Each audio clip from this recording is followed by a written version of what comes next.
Hello everyone, today we will talk about how to fix or how to solve the problem of deactivate account. On Netflix, you click on settings. In this page, you can click on apps, default apps, app settings.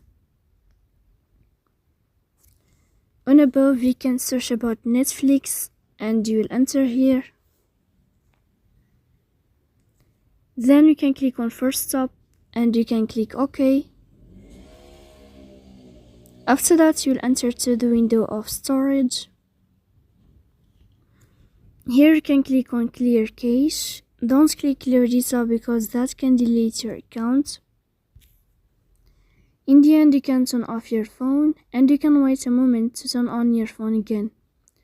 So please don't forget to support us by like and subscribe. See you next time in another video.